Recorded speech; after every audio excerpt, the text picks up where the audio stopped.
তো আমরা এখন যাব হচ্ছে নদীতে হচ্ছে মাছ ধরতে যাব, মানে যে মাছগুলো আমরা মার্কেট থেকে কিনে খাই সেইগুলো নিশ্চয়ই কোথাও না কোথাও থেকে আসছে, নদী থেকে যারা ধরছে সেখান থেকে তারা বিক্রি করলে তবে আমরা পাচ্ছি। তো তেমনই যারা ধরছে আর কি তাদের কাছে আমরা যাব। তো চলো এখন তোমাদের সেখানে নিয়ে যাই। আমি কিন্তু এখন একটা গেঞ্জি, হাফ প্যান্ট আর গলায় একটা গামছা দিয়ে একদম রেডি যাওয়ার জন্য, আর বেশ ভালোই একটা এক্সাইটমেন্ট ছিল। আর তোমরা হয়তো ভাবছো হঠাৎ নৌকায় আমরা কীভাবে যাচ্ছি। অ্যাকচুয়ালি ব্যাপারটা হচ্ছে বাপনের মামা বাড়িরই নৌকা আছে, নিজস্ব নৌকা একদম, আর সেই জন্যই আমরা যাচ্ছি, মানে যেতে পারছি আর কি, এটাই বড় কথা। এখন জোয়ারের টাইম চলছে তাই এতটা জল চলে এসছে রাস্তা অবধি, আর যেহেতু আমাদের হেঁটে যাওয়া সম্ভব নয় কারণ নৌকাটা অনেকটা দূরে ছিল, তাই মামারা কাছাকাছি নিয়ে এলো। আমরা এখন সবাই এক এক করে উঠে পড়ছি, এবার আমরা নদীর দিকে রওনা দেবো। আমরা সবাই এখন নৌকায় বসেও পড়েছি আর নৌকা কিন্তু চলতে শুরু হয়ে গেছে। আর হঠাৎ দেখছি যে পাশ দিয়ে একটা নৌকা যাচ্ছে, তো প্রথম একটু বেশ ভয় লাগছিল, কিন্তু তারপরে বেশ ভালো লাগছে। আর কখনো কখনো একটু বেশ রোদ হচ্ছে, তারপরে আবার ছায়া হয়ে যাচ্ছে, মানে মেঘে ঢাকা পড়ে যাচ্ছে সূর্য, তো রোদটা কমছে। আর আমাদের সাথে কিন্তু ছোটো ছোটো দুটো ভাইও এসছে। আর এই হচ্ছে জাল দেখতে পাচ্ছ, তো এই জালটা কিন্তু আমরা নদীতে ফেলাবো, দিয়ে মাছ ধরা হবে। আর এই যে দেখতে পাচ্ছ যে দাঁড় টানা হচ্ছে, এটা কিন্তু বিশাল কষ্টের কাজ। আর নদীটা কত বড় দেখো, চারিদিকে যে পাড়গুলো, মানে ওই পাড়ের যে পাড়গুলো দেখা যায় সেগুলো কত ছোট ছোট লাগছে, মানে অল্প একটুখানি যেন মাটি দেখা যাচ্ছে এরকম মনে হচ্ছে, মানে বিভৎস বড় নদী। আর এই যে দাঁড় টানাটা তোমাদের তো বললাম প্রচণ্ডই কষ্টের, মানে একদম সামনাসামনি থেকে দেখলে তখন ফিল করতে পারবে ব্যাপারটা, মানে বারবার শুধু ঘেমে যাচ্ছে, মুখ মুছছে, গা মুছছে, কারণ প্রচণ্ড কষ্ট হয়, কারণ জলের একটা টান বেশ ভালোই থাকে। তো আমরা এখানে বসে আছি আর চারিদিকে ভিউটা কিন্তু একদম সেই লাগছে, দারুণ লাগছে দেখতে।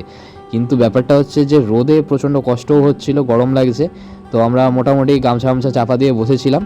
তো এখন হচ্ছে আমরা ধার দিয়ে যাচ্ছি, একদম কাছাকাছি, একদম পাড়ের কাছাকাছি দিয়ে যাচ্ছি। বসে থাকতে থাকতে হঠাৎ দেখতে পেলাম যে অনেকটা দূরে দুখানা জাহাজ যাচ্ছে, আর এই জাহাজগুলোর সামনে কিন্তু নৌকা নিয়ে যাওয়া যায় না, কারণ এর যে একটা প্রচণ্ড ঢেউ থাকে সেটাতে কিন্তু নৌকা টালবেটাল হয়ে যায়।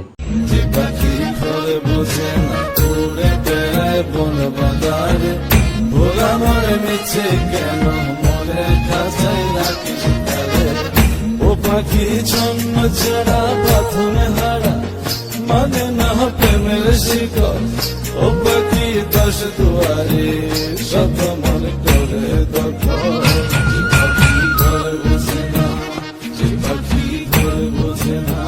নৌকা এখন নৌকার মতো চলছে, আর আমরা এখন চুপচাপ বসে বসে চারিদিকে দৃশ্যটা উপভোগ করছি।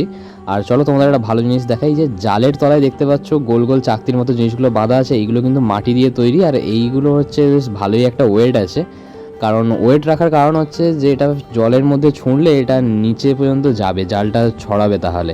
আর নদীতে আজকে এত জল হয়ে গেছে যে একটা জায়গায় দেখতে পাচ্ছি গ্রামের ভেতরে হু হু করে জল ঢুকছে, আর চারিদিকে তো এখন প্রচুর জল ঢুকছে, সবই শুনতে পাচ্ছি, খবরেও দেখতে পাচ্ছি। আর এখন কিন্তু মাঝ নদীতে আমরা চলে এসেছি আর জাল ফেলা এখন চলছে। আর যে চাকতির কথা তোমাদেরকে বললাম সেইগুলো কিন্তু একটার পর একটা ছোঁড়া চলছে, মানে। আর ওই দিকে যে মামা দাঁড়িয়ে আছে আর কি, তো ওই দিকটা হচ্ছে কিন্তু দাঁড় টানা নয়, ওটা হচ্ছে হ্যান্ডেল, যেমন আমাদের বাইক বা সাইকেলের যেরকম হ্যান্ডেল থাকে, যে নৌকাটা কোন দিকে যাবে কোন দিকে না যাবে সেইটা হচ্ছে কন্ট্রোল করার জন্য। এই যে দেখতে পাচ্ছ চাকতিগুলো একটার পর একটা ছোঁড়া হচ্ছে, মানে জালটা কিন্তু প্রপারভাবে গোছানো আছে, একটা দড়ি টানা মানে কিন্তু পরপর জালটা ছাড়তেই থাকবে। আর এই যে মাঝখানে স্তম্ভটা দেখতে পাচ্ছ, এটা কিন্তু হচ্ছে জলের লেভেলটা বোঝানোর জন্য, মানে নৌকার জন্য নয়, এটা হচ্ছে জাহাজের জন্য। জাহাজ তো আর কম জলে চলবে না, জাহাজ বেশ ভালো জলে চলবে, মানে যেখানে ডিপ জল থাকবে সেখানে চলবে, বেশি জল থাকবে, তো সেইটা বোঝানোর জন্য এই স্তম্ভটা। আর এখন কিন্তু জাল ফেলা চলছে, বিশাল বড় জাল, আর নদীও বিশাল বড়। তো দেখা যাক শেষ পর্যন্ত কত কি মাছ পড়ে। যতখানি জাল ছিল সবটাই প্রায় ফেলা হয়ে গেছে, তবে কিছুটা বাকি আছে এখনও। আর এখন কিন্তু হচ্ছে ওপরে একটা তিরপল টাঙিয়ে ছায়া করা হচ্ছে, মাছের স্ট্রাকচার কিন্তু আগে থেকেই আছে। আর দেখতে পাচ্ছ রোদে পুরো হাতের কালার ফালার সব চেঞ্জ হয়ে গেছে। আর এতটা রোদের মধ্যে আমরা বসে থাকতে পারবো না, কারণ জাল ফেলে দিয়ে কিন্তু আমাদেরকে প্রায় নেই করে 1 থেকে 1.5 ঘন্টা ওয়েট করতে হবে, কারণ সঙ্গে সঙ্গে তো আর জালে মাছ পড়বে না। তাই আমরা এই ছায়াটাতে বসবো কিছুক্ষণ, দিয়ে ওয়েট করার পরে তারপর জালটা তোলা হবে। আর এই যে দেখতে পাচ্ছ যে কিছুটা জাল বাকি আছে বললাম, তো 100%-এর মধ্যে 80% প্রায় ফেলা হয়ে গেছে, 20% বাকি আছে। আর এখন কিন্তু আমিও ওই সাইড থেকে আসছি যে একটু বসবো ছায়াতে, কারণ এত রোদে বিভৎস কষ্ট হচ্ছিল। নৌকো নদীতে চলতে চলতে কিন্তু নৌকোর মধ্যে জল ভর্তি হয়ে যায়, কারণ নৌকোতে ছোটোখাটো ফুটো থাকে আর এই জলগুলো কিন্তু টাইম মতো ফেলতে হয়, না হলে নৌকো কিন্তু ভারী হয়ে যাবে। নৌকোর ভেতরে জল ঢুকে যাওয়া মানে খুব চাপের ব্যাপার। তো সেটাকে কিন্তু এখন জলটাকে ফেলা হচ্ছে, আর ওটা ফেলতে ফেলতে দেখতে পেলাম যে ওইখানে একখানা চিংড়ি মাছ ছিল, ওটা চলছিল জলের মধ্যে, বেঁচে আছে আর কি। তো ওই ভাইটা হচ্ছে হাতে করে নিয়ে দেখাচ্ছে। 10 years later. হঠাৎ করে আমি প্রচণ্ড এনার্জি পেয়ে গেছি, আর এখন কিন্তু জাল তোলা হচ্ছে, দেখতেই পাচ্ছ। তো ধীরে ধীরে জাল তুলতে তুলতে দেখা গেল যে একখানা ইলিশ মাছ পড়েছে। আর জ্যান্ত ইলিশ তোমরা কখনো দেখেছো? দেখোনি নিশ্চয়ই। তো চলো তোমাদেরকে দেখাই। তোমরা বাজারে যে ইলিশ মাছগুলো কিনে খাও সেগুলো অবভিয়াসলি মরাই থাকে, তো আমিও আজ পর্যন্ত কোনোদিনও দেখিনি। আর এই রকম ঘাতক ঘাতক ভিডিও তুমি শুধু আমার চ্যানেলেই দেখতে পাবে। তো সেই জন্য বলছি চ্যানেলটাকে সাবস্ক্রাইব করে রাখো, তাহলে তুমিও খুশি আমিও খুশি। আর ভিডিওটা ভালো লাগলে একটা লাইক করে দিও, ঠিক আছে? তো এখন জাল তোলা হচ্ছে, জাল তোলা হোক। তো কতগুলো কি মাছ পড়ে সেটা তো তোমাদেরকে দেখাবো। তো কিছুক্ষণের মধ্যেই কিন্তু আবার একখানা মাছ পড়ে গেল, দেখতে পাচ্ছ? এটা হচ্ছে ভোলা মাছ, তবে কি ভোলা মাছ সেটা আমি বলতে পারছি না। ভোলা মাছ এটুকু বুঝতে পারলাম। আরও একটা ইলিশ পাওয়া গেল, আর তার মানে আমাদের কাছে এখন হচ্ছে 2টো ইলিশ আর একটা ভোলা মাছ আছে। আর এখন ধীরে ধীরে জাল তো তোলা হচ্ছে। এত বড় নদী কিন্তু মাছ কিন্তু খুবই কম পড়েছে।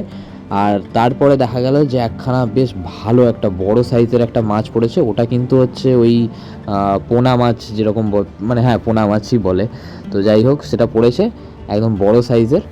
আর সাইজটা দেখো, তোমাদেরকে দেখাচ্ছি, একটু ওয়েট করো, কারণ জালের ভেতর যেহেতু জড়িয়ে গেছে ওটাকে ছাড়াতে তো একটু সময় লাগবে, কারণ এত বড় জাল যেহেতু, বুঝতেই পারছো, এদিক ওদিক দিয়ে জড়িয়ে যাচ্ছে। এই দেখো সাইজটা দেখো, বেশ ভালোই বড়।